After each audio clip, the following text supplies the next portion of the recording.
네, 앞서도 살펴봤지만 22통화정책회의에 대한 그 실망감이 여지없이 금융시장에 확연하게 드러나고 있습니다.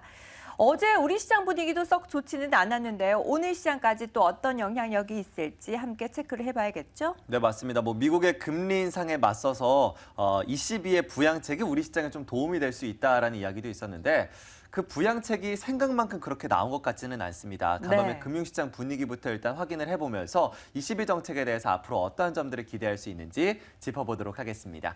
MTN의 김종효 연구위원과 함께합니다. 위원님. 네, 오늘의 그 마리오 총재는 슈퍼마리오가 아니라 미니마리오였죠. 그러니까 결국은 여러 번 이 시간 통해서 언급드렸지만 시장이 원했던 것은 강력한 대책, 이 컨센서스를 훨씬 넘어서는 강력한 대책을 원한다라고 여러 번 언급드렸고 그래야만 시장이 오를 수 있다라고도 여러 번 강조드렸습니다. 결국은 그에 훨씬 못 미치는 흐름을 보여줬기 때문에 당연히 시장은 크게 실망을 할 수밖에 없었고요. 실제로 이제 이준 앵커가 전해주었습니다만 옐런 의장의 발언으로 인해서 또 드라기의 정책 효과로 인해서 두 가지 시장이 급변동성을 보여줬습니다. 먼저 준비된 그림을 보시면 옐런의 발언 때문에 이번에 정말 금리 인상하는구나, 피해갈 수가 없구나라는 시각이 나오니까 오늘 금리가 엄청나게 크게 올랐는데 미국채 수익률이 크게 뛰어 올랐는데요. 한 달 동안 내린 걸 하루 만에 되갚을 정도로 아주 급하게 올랐습니다.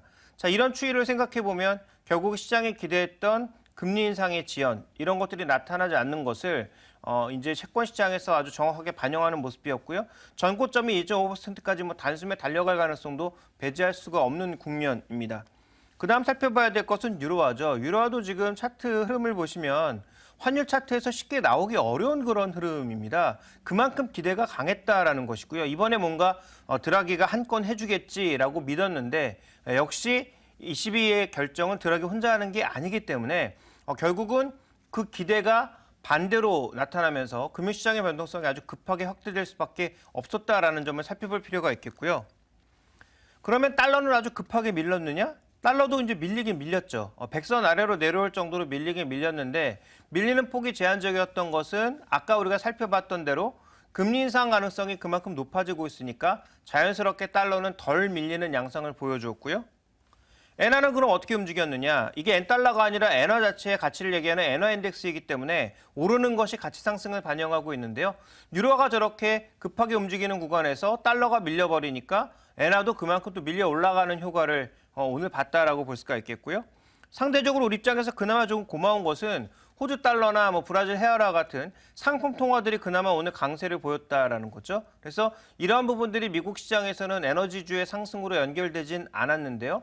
국내 증시에서는 어떤 또 방향을 보일지 또 최근에 국내 증시와 가장 맞게 움직였던 것이 이런 위험 통화들, 특히 상품 통화들의 움직임이었는데 이런 상품 통화들의 움직임과는 또 어떤 모습을 보일지 한번 살펴볼 필요가 있습니다. 특히 오늘 미국에서 거래된 ETF 중에서는 브라질 ETF 같은 경우가 강세를 보였거든요. 그래서 이런 상품주들의 움직임이 오늘 또 살펴볼 만한 하나의 포인트가 아닌가라고 보고 있고 전반적으로 금융시장은 좀 실망을 할 수밖에 없는 두 가지 빅 이슈가 나왔다라는 것이 부담 요인이었습니다.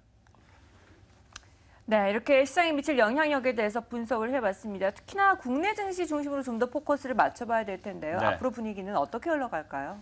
네, 이미 말씀을 드렸습니다. 이 속담을 언급을 드렸는데요. 매도 먼저 맞는 게 낫다라고 했죠. 우리 시장은 그동안 움직인 것이 별로 없습니다. 그러니까 유럽 시장은 기대감에 의해서 강력한 랠리를 보였다가 실망하면서 주저앉은 건데요. 준비된 그림을 보시면 미국에서 거래되고 있는 MSCI 한국물인데 이 한국물의 최근 추이는 계속 완만한 조정을 미리 받고 있었거든요. 그러니까 추가적으로 두드려 맞을 부분이 그렇게 크지 않다라는 거죠. 미국의 금리 인상도 어느 정도 기정사실화하고 있는 부분을 고려해보면 그렇게 좋은 것도 없지만 추가적으로 그렇게 또 낮아질 만한 이유도 별로 없다라고 판단을 하고 있고요. 그렇다면 우리가 관건은 이제 유가를 봐야 되는데 오늘 저녁에 있을 두 가지 빅 이벤트가 있죠. 미국의 고용지표 그리고 오펙의 이제 추가 감산이 과연 있을 것인지 이런 부분들에 대한 전망인데요. 준비된 그림을 보시면 WTI에 투자하고 있는 선물 투자자들이 거의 극단적으로 매도를 하고 있는 양상이거든요.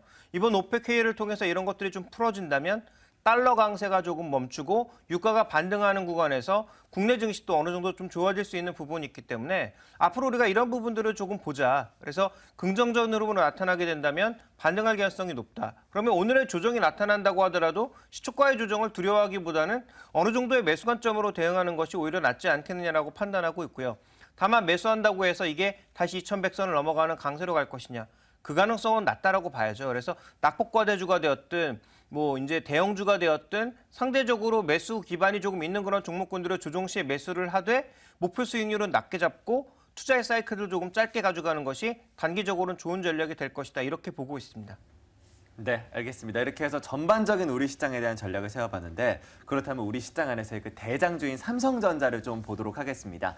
삼성전자에 대한 4분기 실적 전망 점차 좀 나오고 있는데 이전보다는 좀 개선될 것으로 예상이 되고 있네요. 삼성전자의 주가 최근 들어서 좀 강세를 보여왔었고 근 이틀간에는 좀 약세를 보여주는 모습도 나타났었는데요. 투자자들의 판단은 여전히 엇갈립니다. 일단 삼성전자 4분기 실적에 대해서는 어떻게 전망을 할 수 있을까요?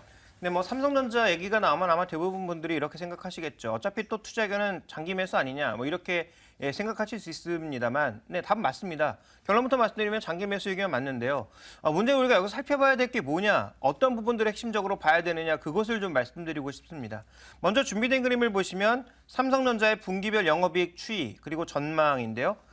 이게 이제 가장 최근에 나온 NH투자증권의 보고서 내용입니다. 반도체도 줄고요.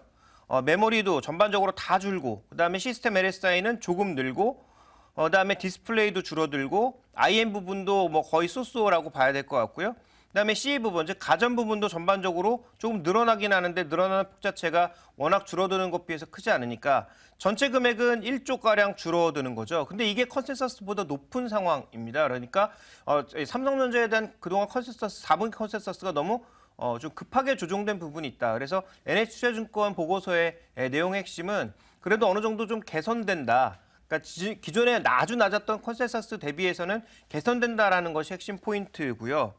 그다음에 우리가 좀 살펴봐야 될 게 뭐냐면 삼성전자가 어쨌든 뭐 굉장히 안 좋다, 뭐 경쟁이 치열하다 이렇게 얘기를 하지만 적어도 부품단에서는 아직까지는 그래도 최강자라는 것을 누구도 부정할 수 없다라는 거죠.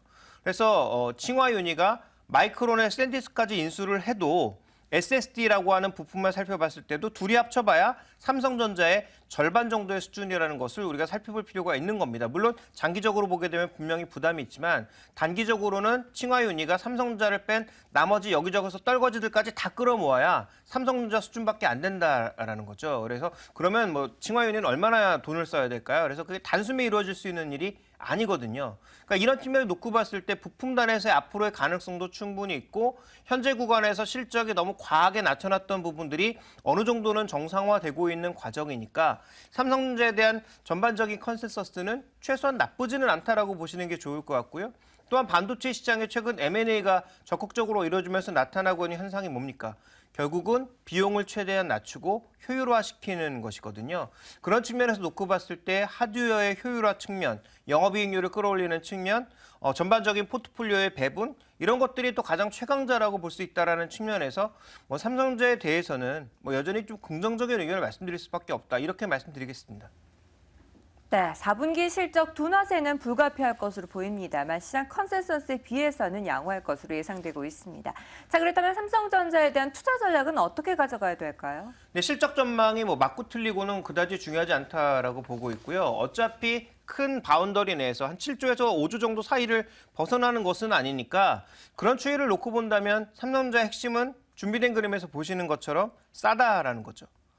어떤 요소를 고려하더라도 또 실적의 낙관 편향을 고려한다고 하더라도 현재 주가가 비싸다라고 얘기할 수는 없는 겁니다. 평균 수준보다도 지금 아래 놓여 있는 거 맞거든요. 만약에 실적 낙관 편향이어서 지금도 굉장히 긍정적으로 본 거다, 더 안 좋아질 거다라고 한다고 하더라도 지금 중단 수준, 그러니까 평균 정도의 수준인 거죠. 그러니까 삼성전자는 지금 뭐 비싸지도 않고 좀 싼 국면입니다. 그 실적 추정이 맞다라는 가정 하에서는 실적 추정이 낙관 편향돼서 틀렸다고 하더라도 비싸진 않다라는 거죠. 그러면 삼성전자는 충분히 투자할 만한 메리트가 있다라고 보여지는데 거기다 우리가 또 생각해 봐야 될 건 뭡니까? 상법 통과에 따른 이 회사 분할 가능성 이런 것들이 언급되고 있는 상황이고요. 삼성전자도 자사주 매입이라고 하는 주주가치 환원 정책을 지속적으로 실시하고 있고요. 배당도 상대적으로 늘려나갈 가능성이 있다라고 보고 있고요. 미래 사업도 준비하고 있다라는 거죠. 그러면 제가 이 뻔한 결론을 왜 말씀드리느냐? 이 뻔한 결론이니까 아무도 안 하고 있다라는 것입니다. 삼성전자 그 비싼 100만 원짜리를 왜 사느냐? 그리고 이 종목에 투자해봐야 얼마나 수익률이 날 거냐라는 생각을 많이 하고 계시는데요. 우리 경제 성장률이 2%대입니다. 그리고 은행에 투자하면 1% 이자를 줍니다. 근데 삼성전자에 투자해서 예를 들어서 5% 정도의 수익률을 얻을 수 있다면 어떤 게 나은 투자입니까? 그래서 제가 말씀드리고 싶은 건 가장 뻔한 답이지만 가장 뻔한 답임에도 불구하고 여러분들이 다른 자산에 투자하는 것보단 어설프게 그 말도 안 되는 그런 테마주에 투자해서 물리는 것보다는 훨씬 더 좋은 투자 전략이 될 수 있고 좋은 수익률을 기대할 수 있다는 거죠. 그렇다면 지금 삼성전자에 대해서 관심도 없었고 나는 중소형주만 찾아다녔다. 높은 수익률만 요구하셨다 하시는 분들은 적어도 삼성전자의 10% 정도는 지금 한번 투자해 보시는 게 저는 가장 나은 투자적이 될 수 있다라고 보고 있고요. 특히 이재용 체제에서 지배권을 강화하는 가운데에서 삼성전자도 핵심 종목이 될 수 있기 때문에 그와 관련된 가능성을 본다면 지금 최소한 포트폴리오의 10%에서 한 30%까지는 삼성전자로 투자하시는 게 가장 좋은 답이 되지 않을까 이렇게 보고 있습니다. 네, 뭐 삼성전자 앞으로 기대할 게 상당히 많습니다. 주주환원 정책과 함께 또 회사 분리 가능성도 제기가 되고 있고요. 이들의 실적을 계속해서 좀 반도체 쪽에서 이끌어주면서 앞으로도 긍정적인 효과를 기대할 수 있을 것으로 보이는데요. 반도체 이야기하면 꼭 빠지지 않는 게 바로 SK 하이닉스를 꼽아볼 수가 있겠죠. SK 하이닉스에 대한 전망은 또 어떨지도 궁금합니다. 위원님께서는 어떠한 판단 갖고 계시나요? 네, SK하이닉스는 제가 어젠가 그저께 한번 전해드린 적이 있는 것 같은데 반도체 시장의 지금 최대 화두는 가격 하락이 언제 멈출 거냐입니다. 그러면 SK하이닉스가 탄력적으로 올라가기 위해선 반도체 가격이 최소한 하락하진 않고 Q라도 늘어야 되는 상황. 그리고 탄력적으로 올라가기 위해서는 Q도 늘고 반도체 가격 P도 올라가는 이 두 가지 양상이 동시에 나타나야 되거든요. 근데 이게 두 가지의 동시에 나타날 개연성이 그렇게 높지 않다라는 데 핵심입니다. 그러니까 SK하이닉스는 서서히 이제 바닥을 치고 돌아설 가능성이 있지만 첫 번째 생각해야 될 건 Q하고 P 둘 중에 하나만 좋아진다면 반등폭은 제한적이다라는 것을 생각해 보실 필요가 있고요. 제가 보기엔 P의 개선 가능성이 별로 없기 때문에 Q가 개선된다라는 과정으로 접근해 본다면 목표 수익률을 한 4만 원, 지금 가격에서 반등해봐야 4만 원에서 한 4만 원 중반 정도 가격 이상을 갖기는 쉽지가 않구나라고 생각하시고 투자하신다면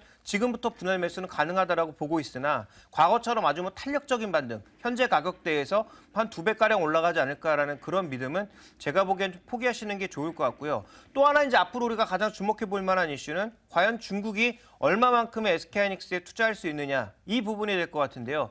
이 부분은 누구도 뭐 예측할 수 없는 거 아니겠습니까? 어쨌든 칭하윤이의 투자를 안 받겠다라고 했는데 이게 나중에 어떤 식으로 돌아갈지는 누구도 예상할 수 없다라는 것이고요. 또 하나 이제 기술 개발 측면에서 이제는 조금씩 떨어지고 있다라는 거죠. 그러니까 다른 업체들에 비해서 그동안 삼성전자가 월등히 앞서 나가는 부분이었고 하이닉스가 뒤를 바짝 쫓는 양상이었는데 현재 SK가 추가적으로 투자를 좀 덜 하거나 아니면 이 투자의 그 기술적인 흐름 자체가 좀 뒤처지는 모습을 보일 경우에는 뭐 중국이라든지 여타 업체들이 금방 따라잡힐 수가 있다라는 거죠. 그러니까 이 두 가지 변수 때문에 하이닉스의 가장 중요한 핵심, 투자 핵심 포인트는 기대 수익률을 낮춰라가 핵심 포인트고요. 그다음에 두 번째는 분할 매수 관점에서 접근해라. 이렇게 말씀드리도록 하겠습니다.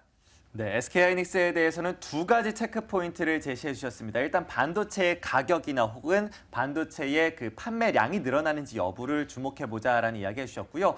두 번째로는 또 이제 중국과 관련된 혹은 자체의 투자가 더욱더 늘어날 수 있는지 여부를 체크하는 게 중요하겠다라는 이야기 전해주셨습니다. 자, 이렇게 해서 관련된 종목들과 이슈들 모두 다 분석해 봤고요. 이제 우리 시장 전체에 대한 전략 꼼꼼하게 세워보도록 하겠습니다. 오늘장 선전략에서 함께 하시죠.